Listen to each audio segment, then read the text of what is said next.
Guys உள்ளே வந்தாலும் இந்த கேரமல் கஸ்டர்டு தான் ஃபுல்லாக ஃபுல்லாக வந்துட்டே இருந்துச்சு. சரி ரைட்டு ஆரம்பிச்சலாம்னு சொல்லிட்டு நம்மளும் பண்ண ஆரம்பிச்சிட்டோம். ஜீனியை போட்டு எல்லாம் பண்ண ஆரம்பிச்சோம். ஜீனியை பார்த்தோம்னா என்னென்னமோ உள்ளே வந்து விழுந்துட்டு இருக்கு. சரி அதெல்லாம் தூக்கி போட்டு நல்ல ஒரு பக்குவத்துக்கு வந்தோடனே தண்ணியை ஊற்றினோம்னா கெட்டியாக திரண்டு வருது. இதெல்லாம் வீடியோவில் சொல்லவே இல்லை, என்னடா இப்படி வருதுன்னு சொல்லிட்டு முழிச்சு பார்த்துட்டு நம்ம சட்டியில் கொத்தி வச்சாச்சு. சரி ரைட்டு தூக்கி ஓரமாக வச்சுட்டு அப்படியே மிக்ஸி எடுத்து நமக்கு தேவையான பொருளை எடுத்து வச்சாச்சு. மிக்ஸி எது பத்தவே மாட்டேங்குது, எதை வைக்கனே தெரில, சின்னது பெருசு பார்த்து போட்டு மாட்டி பார்த்தேன். கடைசியாக ஒன்று செட் ஆச்சு. சரி ரைட்டு இதை வச்சிருவோண்டா அப்படின்னு தூக்கி வச்சாச்சு. அப்படியே கீழே பண்ணு ஒரு 8 பண்ணு போட்டிருக்கு. 8 பண்ணு 2 முட்டை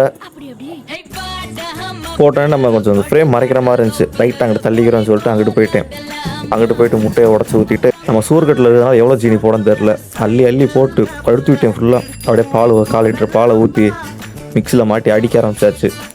நல்லா ஒரு 5 நிமிஷம் பயங்கரமான ஒரு அடி அடித்தோம். நல்லா வீடியோவில் காட்டின மாதிரியே ஒரு பக்குவத்துக்கு வந்துடுச்சு. அதை அப்படியே தூக்கி நம்ம ஜீனி பாகில் தூக்கி ஊற்றி வச்சு அப்புறம் என்ன சட்டி தேடுற வேலை தான். பார்த்தீங்கன்னா ஒரு வீடியோ பண்ண எல்லாம் பதறத்தி எடுத்து கீழே ஓட்டாச்சு. சரி ரைட்டுன்னு சொல்லிட்டு அதெல்லாம் தூக்கி ஓரமாக வச்சுட்டு தூக்கி சட்டிக்குள்ளே இறக்கிட்டோம். கீழே வட்டமாக வைக்க என்ன வைக்கன்னு தெரில, ஸ்டவ்வுக்கு என்ன வைப்பாங்க ரவுண்டாக வைப்பாங்களா, தூக்கி வச்சு 45 நிமிஷம் அலாரம் செட் பண்ணிட்டு நம்ம 40 நிமிஷம் வச்சாச்சு கைஸ். சரி எப்படி வந்திருக்குன்னு சொல்லி திறந்து பார்த்தோம் அப்படின்னா அது வெந்த மாதிரியே தெரில, ஒரு மாதிரி தண்ணியாக இருக்குது. பயம் வேறு வந்துருச்சு. சரி டேஸ்ட்டு பார்ப்போம் நம்ம பண்ணது எப்படி இருக்குது அப்படின்ட்டு டேஸ்ட்டை பார்த்தேன். ஓகே தான். அது சம்பளம் வேறு போட்டாங்க அண்ணனுக்கு. சரி ஒரு 10 பேருக்கு சாப்பாடு வாங்கி கொடுக்கலாம் சொல்லி சாப்பாடு வாங்கி கொடுத்துட்டு அங்கே போய் பார்த்தா எப்படி இருக்குன்னு பார்த்தா ரைட்டாக கரெக்டாக ஆயிடுச்சு. சரி இறக்கிடுவோம் அப்படின்னு சொல்லிட்டு நம்ம இறக்கிறதுக்கான வேலை இறங்கியாச்சு. என்னென்னமோ பண்ணுற இறக்குறதுக்கு, துணி எடுக்க, அதை பிடிக்க இதை பண்ண ஒரு வழியை இறக்கவே முடியலையே. கஷ்டப்பட்டு எப்படி ஒரு இறக்கிட்டேன்றதை காட்டில் எடுத்து கீழே தான் போட்டேன். இப்போ வர்ற மாதிரி தெரியல, கத்தியில் எண்ணெய் தடவி ஃபுல்லாக வாரம் சுட்டு வட்டமாக நல்லா சுற்றி எடுத்த தலையில் கவுத்திட்டு பார்த்தோம்னா கரெக்டாக இருக்குது. வீடியோ மாதிரியும் தட்டில் கொட்டிட்டு அப்படியே பீஸ் போட ஆரம்பிச்சாச்சு.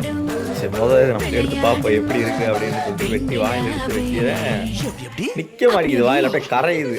நான் பெற்ற இன்பத்தை அனைவரும் பெற வேண்டும் என்று இருக்கிற நாய், பூனை, கோழி எல்லாத்துக்கும் கொடுத்தேன்.